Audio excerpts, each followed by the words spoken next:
Goes and dryer, kind of your system setup here is it's going to be an on-off system. It is ran off of a pressure switch, which is basically what's controlling where it starts and stops at. So pressure switch is going to be under here. What's it set at? I don't know at this point, probably close to 150. Usually we try to lower them down a little bit. They come pretty high out of the box. They usually so. We try to lower them down a little bit. What is it going to be set at, do you know? I don't know. What kind of requirements does the school have? Does anyone know yet? Yeah, I don't know. Yeah, so I guess that's kind of one of the things we'll have to eventually get to. Are But you going to set that? if I knew what I needed to set it at, I can set it. But if, yeah, I don't know what to set it at, I can't. Yeah, I have no idea. I mean, but we can set them at any time. The differential's kind of built into them. You can't really, some of the switches do have an adjustable differential, but it has to have some type of a, start and stop separated set points, so 100 to 120 typically, at least want like. Is that what the differential is, 20? Typically, you at least want 20.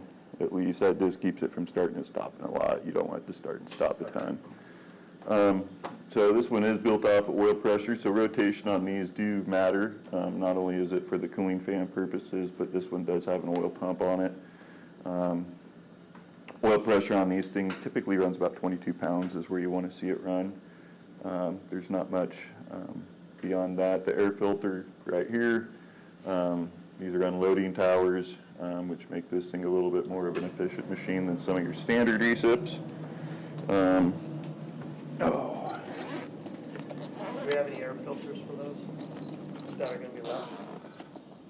I didn't have any that I brought extras of, no, unless someone ordered some, no, Yeah, you probably need to get some spare oil and air filters, and if you wanted extra parts, even, oil filter, and then belts, of course, too, wouldn't be a bad idea.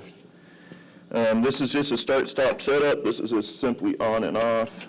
I have not tested to see even verified if there's power here or not. So don't want no one getting in the panel, but nevertheless, this is a standard starter and overloads.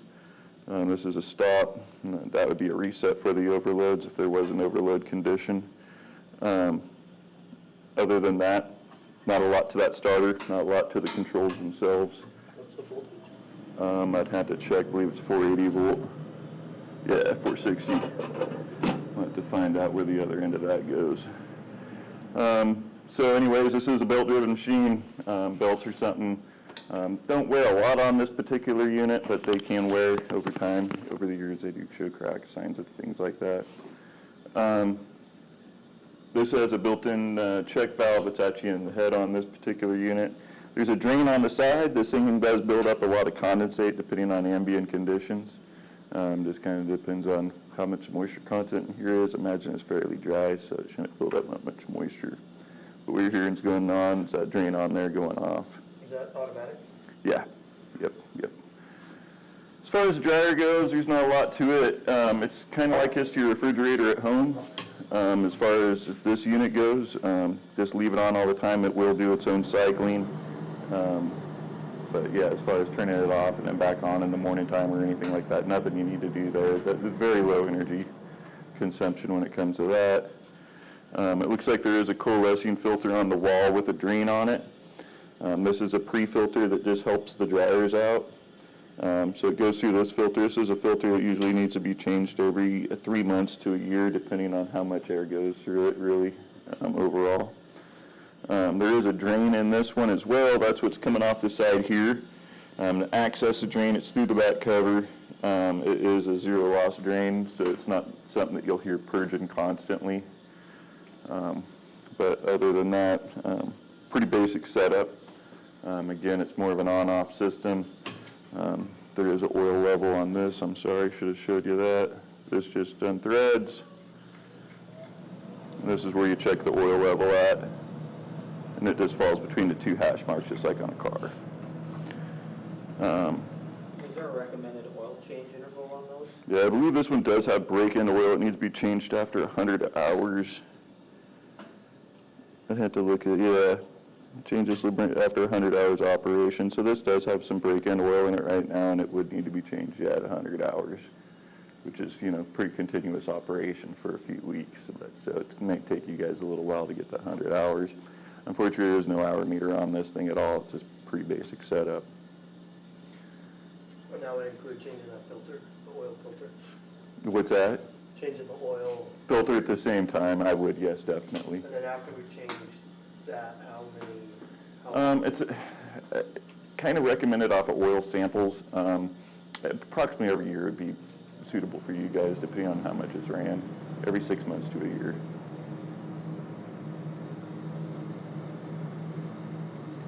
But as far as the pressure set points go, we still don't know that. I'll have to kind of see where this thing's running at right now. And then we can, I guess if we have to, we can have somebody come back by and lower the pressures once we find out what more specific pressures that they want. I imagine it's not real high, but definitely something that I want to find out. Overall, the installation looks pretty good. Don't see any major issues. You know, there's a bypass around this filter, but there's no way to really change it. That's the only thing I saw, but this stuff may be existing. I'm not sure if this is an existing system or not. But there is a nice bypass around the dryer, at least. I did see that. Unfortunately, there's no unions on the back, so if anything ever had to be taken apart, it'd have to be cut. That's the only downside I see of what's on the installation itself. I don't see any unions, and the bypasses for that filter, isolation valves really aren't there. But other than that, installation looks overall pretty good. What kind of questions did you guys have for me, if any at all? No, just the preventative maintenance filter on the air dryer. Yeah, that one Every again, 3 months? that one there is probably, yeah, to check it every 3 months. Depending on how much air goes across it, that one probably needs to be changed probably every 3 months. How do we know when that needs to be changed? When you pull it off and look at it, unfortunately, the gauge on the top of those, Pressure differential. yeah, and even the gauges that they put on there, you know, I'm not real fond of them as a mechanic just because, you know, once the filter blows up, there's no differential and it looks great, you know, so it's one of those things. Those coalescing filters are kind of a sore subject when it comes to those differential gauges for me because you can never really tell. Makes sense. But other than that, it looks good.